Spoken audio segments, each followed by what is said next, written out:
Chapter 3. I have told the foregoing in some detail, because I want you to see the careless and happy party into which that morning's bolt dropped a quarter of an hour later. I want you to see the contrast between our homely lightheartedness and the complex tangle of all that followed. I will now tell you what the bolt was. Breakfast was over, and we men had gone into the studio again. Mrs. Cunningham was helping Molly to clear away, and Joan Marrow had joined the children in the garden, and with them was looking up at an aeroplane, the soft organ-like note of which had suddenly ceased. We were having Hubbard's views on art again. "But that submarine sketch of yours is the pick of all you've done to my mind, Esdale," he was saying. "Old Horn at the periscope? You caught him to a hair, a snapshot couldn't have been better." And we bagged that beggar 10 minutes later, Norwegian flag and all, he added with professional satisfaction. Philip Esdale gave a quick exclamation. "By Jove, that just reminds me. The orange curacao, of course. The very thing after all. That fruit corrects the acidity, as the doctors say. We'll have some." The commander gave him a sharp look. On the face of it there was no very evident reason why the torpedoing of a German ship flying the Norwegian flag should remind Esdale of orange curacao, but no doubt there was a story behind that we others knew nothing of.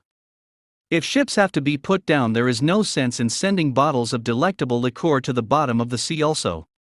"What?" cried Commander Hubbard, R.N. "You don't mean to say that you had the infernal neck to take your whack?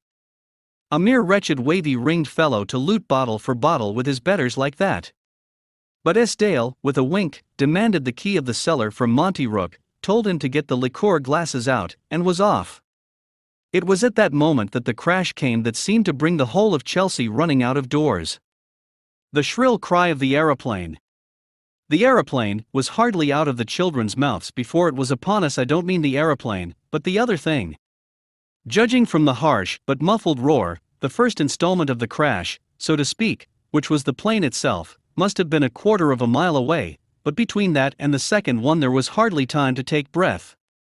Simultaneously, as it seemed, there came a rushing of air, a loud cracking and a nauseating thud on the studio roof, and Joan Marrow ran in with the children, one under either arm and her head down.